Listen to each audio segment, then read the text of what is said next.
Welcome back, everybody. This is Lafa Rips TCG, and today we've got a pretty cool video. I just received a pre-release of Wildspell Drain. This is an absolutely beautiful banger set.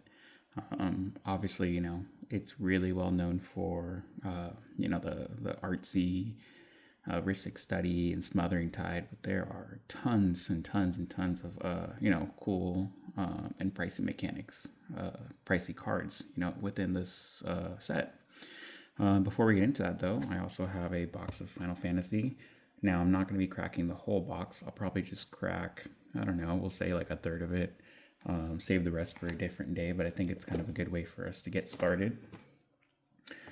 So how are you guys doing today? I'm just getting off work over here. I currently work in the food service industry as a food service manager for a pretty well-known brewery, and that keeps me pretty busy. So Magic the Gathering is a good way for me to unwind. It's a good hobby.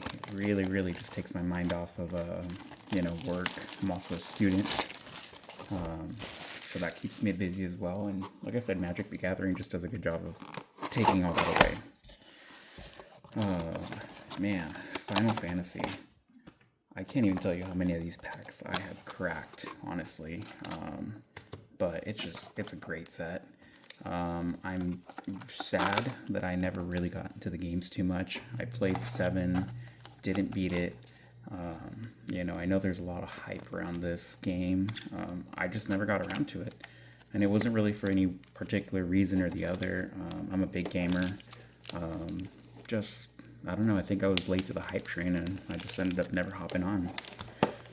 Either way, some really cool cards. I actually have a couple of commander decks, built around this set. But I think my favorite one is my Sarah Farron deck. She has her ability is, she makes the first legendary creature spell that I cast cost 2 less. And then she transforms whenever there's at least 2 other legendary creatures, and she becomes a legendary artifact. It gives +2/+2 to legendary creatures, and maintains that the first creature spell costs 2 less to cast. So pretty cool. And like I said, probably one of my favorite sets that I'm rotating through right now. But yeah, as you can see here, we have got 30 of the Final Fantasy boosters, or 10 out of the 30 Final Fantasy boosters. I remember, when these sets used to come with, these boxes used to come with 36. Now that we've transitioned into the play boosters, those days are gone. It's just been 30 moving forward, at least as far as I know. So starting it off, I won't go through this too slowly, but it looks like we've got our uncommons in the front, which is weird, but commons. Hold on, did I miss a rare? I definitely missed the rare. Choco Seeker of Paradise. That's on me. I think I just glossed over it because I know that this card just isn't, worth too much. I also don't have a bird deck, so I'm not really, running it. Looking for any Sid cards in the uncommon, but I don't see anything too crazy. I did just build a deck for one of my friends recently. It's centered around Black Wizard number 3. So big burn deck, and I'm still picking up a couple cards for that set, so maybe we'll run something cool. Ooh, I do like the full arts. I don't know how you guys feel about those full arts, but the full art lands are probably my favorite. Art cards, pretty cool too. I know that there's some value to these. I personally don't collect them, but I know people that do, and I know that there's a small market for them. Moving on, we got Hope SDM. Ooh, a double rare pack. And Summon Brindle. I am butchering that, but that's how I'm going to say it. And then moving on through the commons and uncommons, not seeing anything too crazy. How much of this have you guys cracked? Are you big into Final Fantasy? I found that it's holding its value really well. I was nervous I'm a little curious too about how the Chocobo bundles would be affecting value, but it kind of just seemed like it was its own separate thing. Obviously, the Chocobo bundle did come with, some play boosters, but I mean, again, this set has still maintained some bangers. Look at that. Look at that full art foil land. All right, what do we got? Squall, Seed Mercenary, Rauban. Still nothing of real value. So not sure what's going on there. I picked these from all different stacks in the box, so let's see. Well, hopefully we start heating up. I'm going to start going a little faster just for the sake of the video. First up, we've got Benot. That might be something. I think that's maybe a buck or two. Pretty cool card, though. Full arts on this is pretty cool, too. But nothing too crazy here. Oh, man. All right. Let's see. Hopefully we don't just get 10 dud packs. That'd be something, Let's see. What do we got? A bunch of full arts. Aerith. Yeah, not really getting much. Seems like, the luck isn't really on our side. But we'll keep cracking these packs open. See what we get.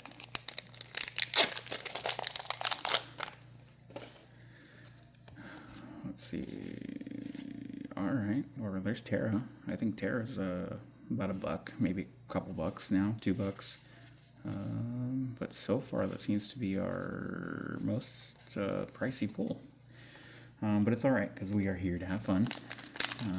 I like cracking packs, obviously, to get valuable cards, but I also just think it's just fun to crack packs. I love the thought, oh, that is a sweet looking uncommon card. Fatal Push, Battle at the Big Bridge.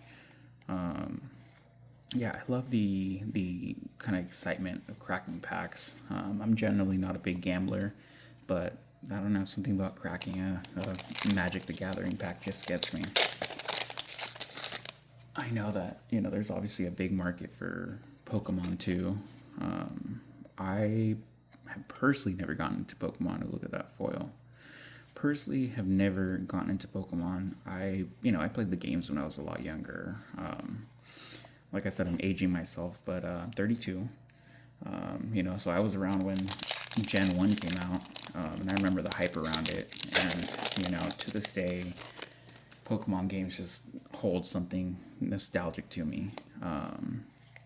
There's just something about them that every couple of years I have to go back and, kind of, that's a cool looking card, kind of replay them. So, now that there's emulators, it's just so much easier to pick up the games. So I played through Gens 1 through 4, which I think that was Black or White. Black or White is pretty much where I stopped. Okay, well, yeah, we got kind of dumped on in these packs, guys, but it's all right. Like I said, we're here for fun. We are here to just kind of chat and get to know one another.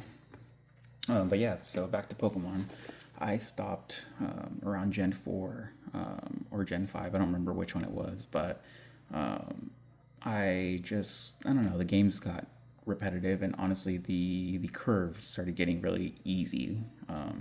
Like it's just, there's XP share, or at least that idea is kind of coming around. I think that's just full-fledged now in every Pokemon game. I did a couple of years ago pick up Sword and Shield. I played through that, and then since then I just haven't touched another one. I'm sure I would like the new games that came out, but just, I don't know. I think I've played enough of them for now. All right, on to the Big Juicy. Big Juicy's Wilds of Eldraine.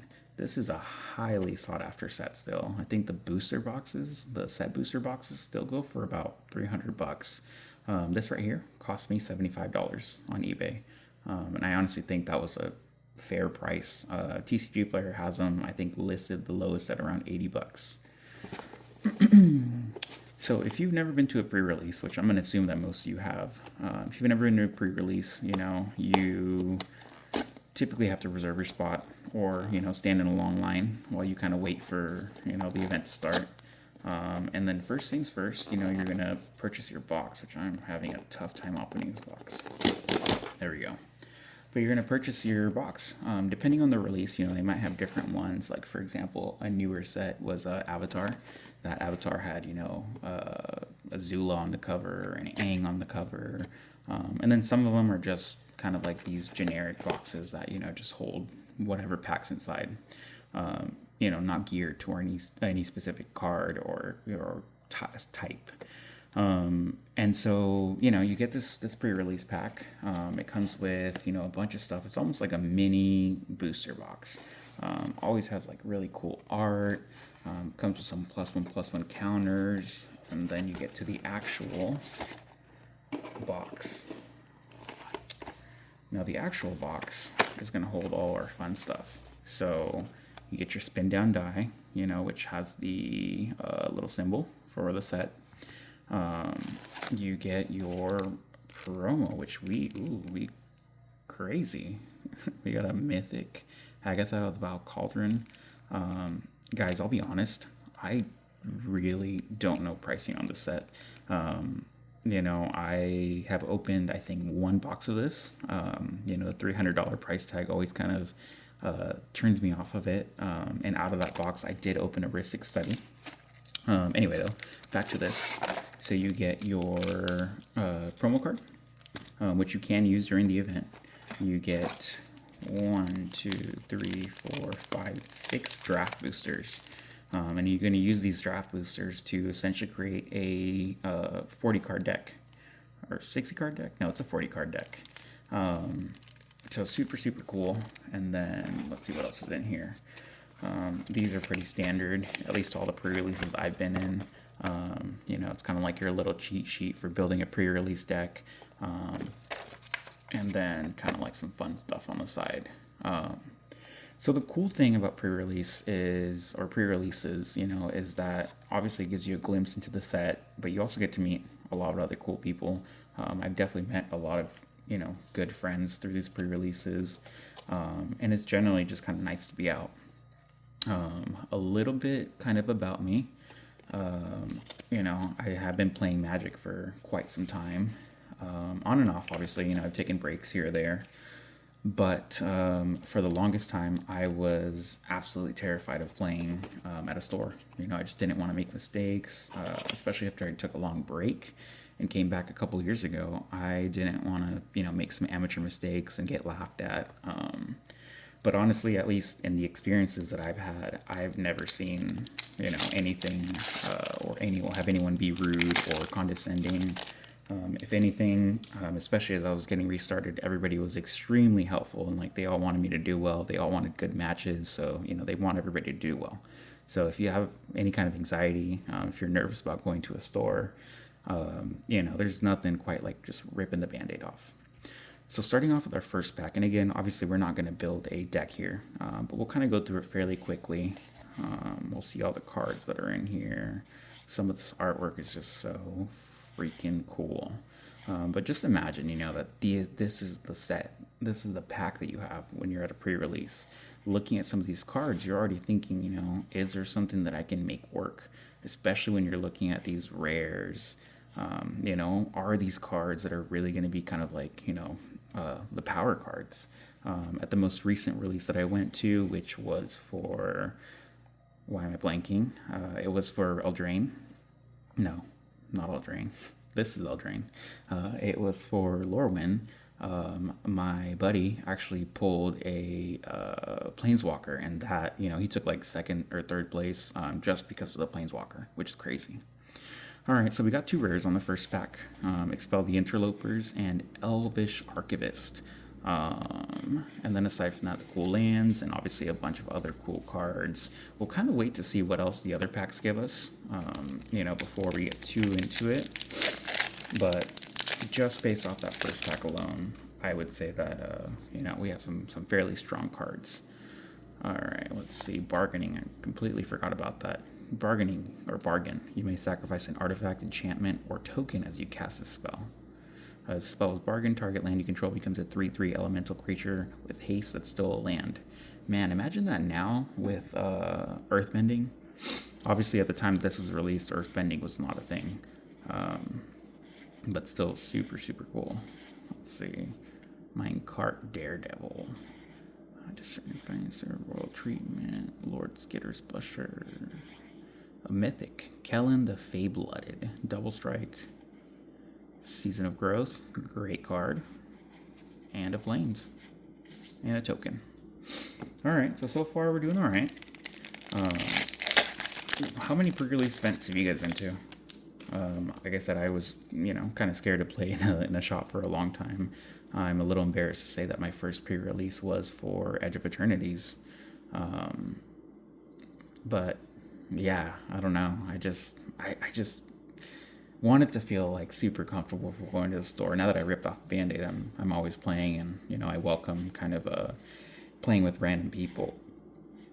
I welcome meeting other people. I'm playing against tough decks, but man, talk to me a while ago. 3 Blind Mice. Okay, it's pretty cool. Enchantment Saga. Hatching Plains. Look at that art, man. That full art. You have the Lorwyn box right behind it. It almost feels like it could semi-fit into that set. And then the foil, Lord Skitter's Butcher. Okay. So nothing too crazy yet. Again, I really don't know value. So I apologize, guys. I can definitely, do a little bit of research. I plan on getting some more of this product just because it's such a cool set. But there's a chance I could have, pulled something crazy right now. Wouldn't even know it. I do want to say that this Agatha might be something, or maybe Agatha's Cauldron is something. The Iron Crag. Legendary artifact. When a legendary creature is about to have an artifact, Huh, interesting. That might actually, that deck I was talking about, the Sarah Farron deck that I was talking about, might go into it. Leyline of Sanctity. You have Hexproof. That is crazy. I feel like this card's got to have a little bit of value, especially in the full art like this. But yeah, in a pre-release deck, you have Hexproof. Like, that's pretty insane. I feel like, we're doing pretty well. If this was an event, I can already see some stuff that would kind of work together. Moving on through, we got 1.5 more packs. Monstrosity. Howling Galefang. The End. Look at that artwork, that stained glass. Okay, Exiling. Nice. And the Spreading Seas. Okay. So it looks like one of the packs has been a double rare. We pulled 1 mythic, which is honestly still pretty good. At this last Lorwyn pre-release, I did not pull a single mythic. I actually had a really tough time with this one. My deck had absolutely 0 synergy the entire time. So, well, you win some, you lose some. I definitely got like very, very last place or second to last, but it's all right. All right, so this is our final pack here. Moving right on through. I have that in the foil. Let's see, Song of Totentaz. Create X 1/1 black creatures. Okay, creatures you control gain haste on turn. That's pretty cool, I guess. Raid Bombardment, again, looking super cool. And finishing off with a fairy token. Okay, so, I'm not going to get too much into the, inner mechanics and making the deck, but I think that we can make something work. Just from kind of seeing what we've looked at. You got your 2 tokens here, and then we've got our stamped promo card, 2023. I think it's a shame, that they've taken the stamps away with this new set. I feel like, WotC keeps getting a little bit cheaper and cheaper.